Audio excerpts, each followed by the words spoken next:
बिस्मिल्लाहिर्रहमानिर्रहीम। मैं हूं असद खरल और आप देख रहे हैं मेरा यूट्यूब चैनल। नाजरीन, जिस तरह अपोजिशन जो है पीडीएम की प्लेटफार्म से जिस तरह इकट्ठी हुई और उन्होंने बहुत एक हाइप क्रिएट की हुई है कि जनाब इस्तीफ़े अगर देंगे तो पता नहीं क्या हो जाएगा, सेनेट का इलेक्शन रुक जाएगा, हुकूमत जो है वो इनके तमाम जो भी मुतालबात हैं वो मानने पे मजबूर हो जाएगी। लेकिन जो हकीकत इसकी क्या है, इन इस्तीफ़ों से क्या इम्पेक्ट हो सकता है मौजूदा हुकूमत के ऊपर, मुल्क की सियासी मंजरनामे के ऊपर, तो इसके हवाले से जो आइनी कानूनी जो माहिरीन हैं और जो बड़े बड़े सियासी रहनुमा हैं उन्होंने जो राय दी है और उस राय के बाद जो चीज़ सामने आई है उससे तो ये बात सामने आई है, उसमें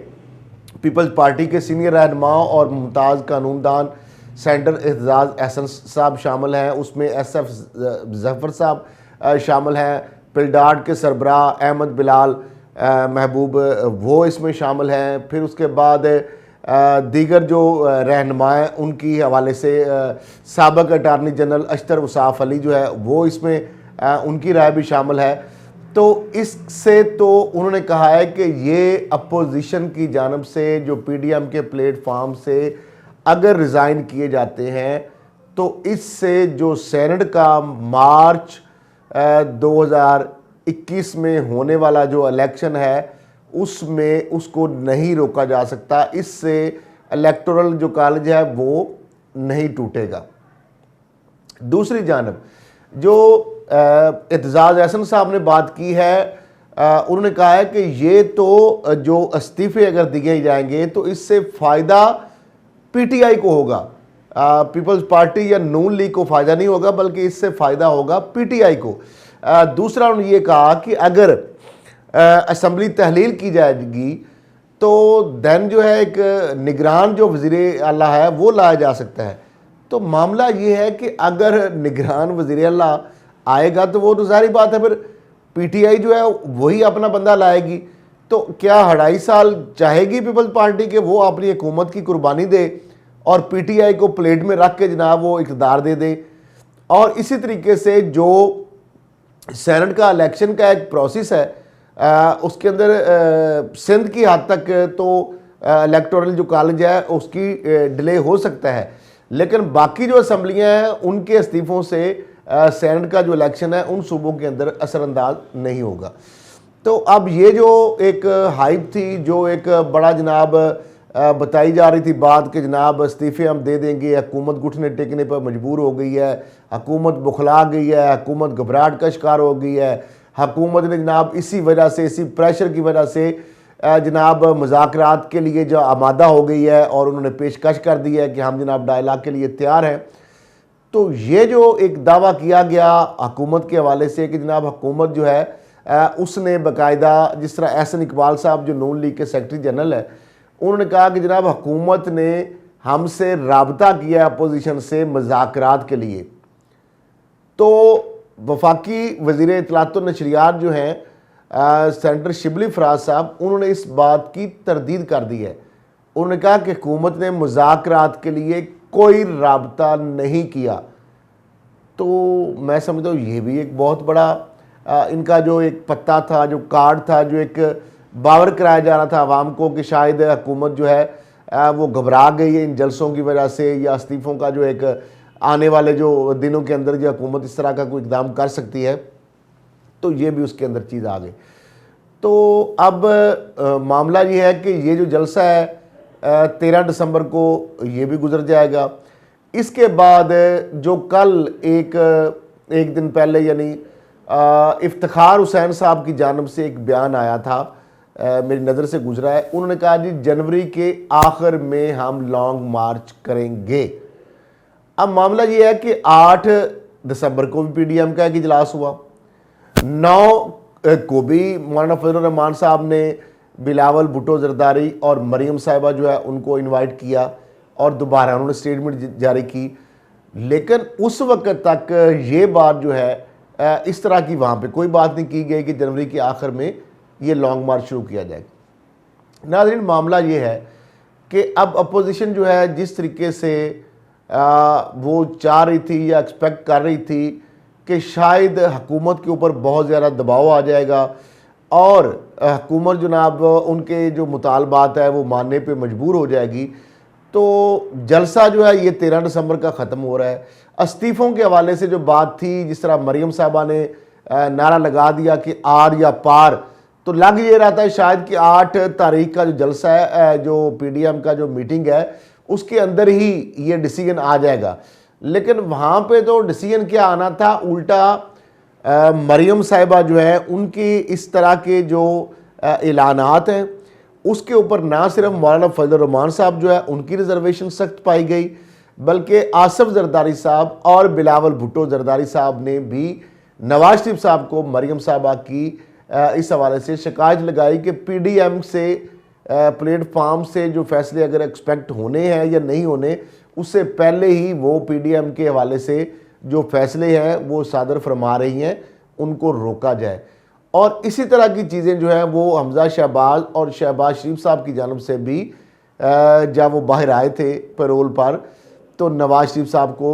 मरियम साहबा के हवाले से कुछ शिकायत जो हैं की गई हैं। अब मामला ये है कि ये नून लीग ये समझ रही है, या नून लीग का ये मामला है कि वो ये समझती है कि जो 13 दिसंबर का जलसा है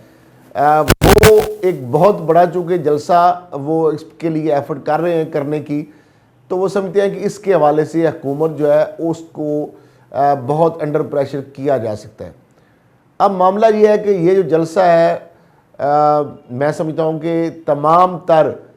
मरियम साहिबा की जो एफ़र्ट की जा रही हैं, जिस तरीके से वो हल्के हल्के जा रही हैं, रैलियाँ जो हैं वो प्री जो मीटिंग्स हो रही हैं जलसे के इंतज़ाम इस्लाम के हवाले से, और दीगर जिस तरह अपने जो अरकान असम्बली हैं, कौमी सूबाई असम्बली, सेंटर और तंजीमियों के दौरान उनको जिस तरह टास्क दिया गया है कि ज़्यादा से ज़्यादा जो बंदे आप लेकर आएँ,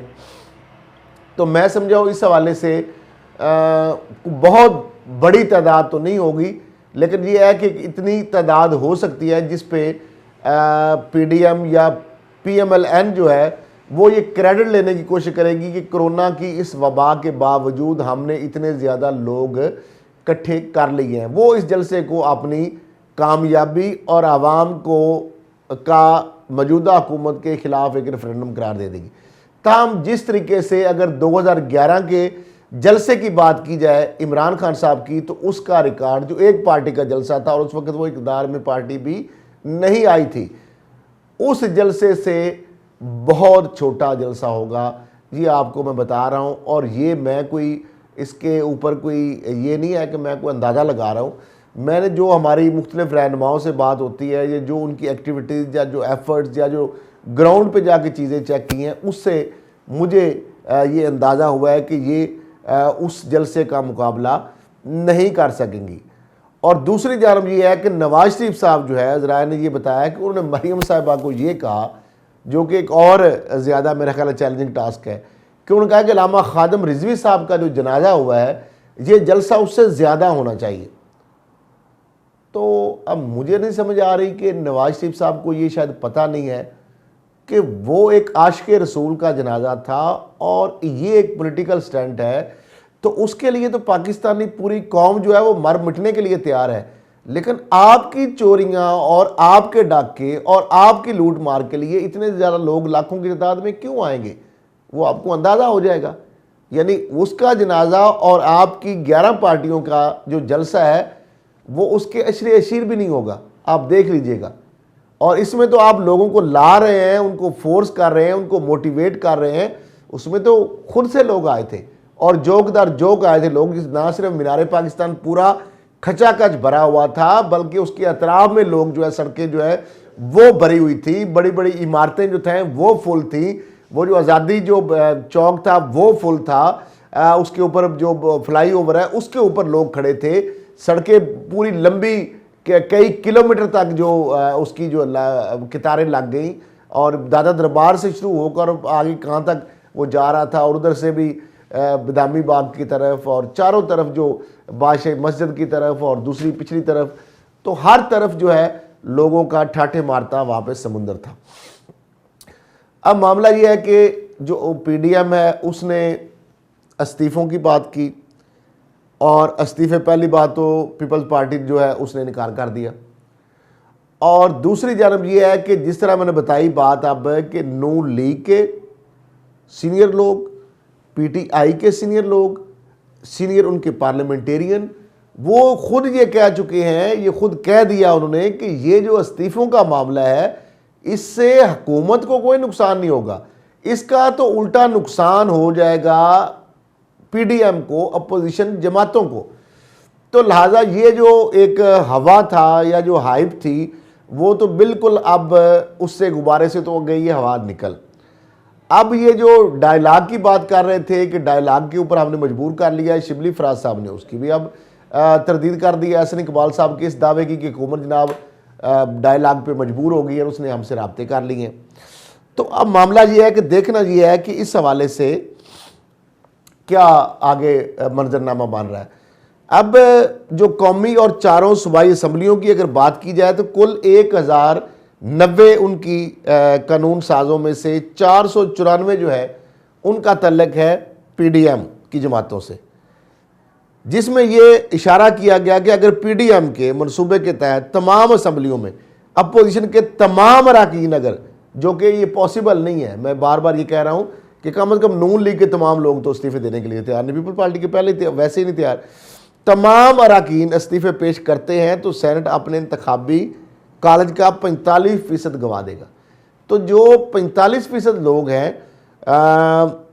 और ये सिंध के अलावा सेनेट का 50% ज़्यादा इलेक्टोरल कॉलेज मौजूद होगा, तो यानी इसका जो बेनिफिट है वो तो मौजूदा हुकूमत को चला जाएगा और उनकी सीटें जो हैं वो बहुत ज़्यादा सेनेट में एक अक्सरियत आ जाएगी। दूसरी जानब जो हमारी पिलडार्ड के सरबराह से बात हुई तो उनका ये कहना था कि इस मामले में जो अभी ये सारा सिनेरियो बन रहा है जो सेनेट के इलेक्शन के हवाले से, पीपल्स पार्टी जो है वो इसमें कुछ गेन कर सकती है कि उसकी सीटों में इजाफा होगा। ताहम जो नून लीग या बाकी पार्टियां जो हैं उनकी सीटें तो इसमें कम हो जाएंगी। तो अब ये बात जो है, एक तरफ तो ये जो मार्का है जो मार्च 2021 में आ रहा है सेनेट का, तो उससे मौजूदा जो हुकूमत है उसकी पोजीशन बहुत ज़्यादा मुस्तहकम हो जाएगी और वो कोई भी लेजिस्लेशन करने के लिए जो ईवान बाला है उसमें चूँकि उसके पास अक्सरियत आ जाएगी और इस तरह के बहुत सारी लेजिस्लेशन कराने के लिए वो फिर मुश्तरका इजलास बुला सकती, जिस तरह पहले भी हमने कई मौक़ों पे देखा। तो इसका नतीजा ये हो रहा है कि जो हुकूमत को प्रेशर में लाने के लिए जो स्ट्रेटजी बनाई गई है या जो इस्तीफ़ों की एक छोड़ा गया शोशा, वो शोशा ऐसे ही है जैसे पीटीआई ने सिंध के अंदर गवर्नर राज का शोशा छोड़ा था। उससे ज़्यादा मैं समझता हूँ इन इस्तीफ़ों के भी शोशे की कोई हकीकत मुझे नज़र नहीं आ रही। इसी के साथ इजाज़त दीजिए, अल्लाह हाफिज़।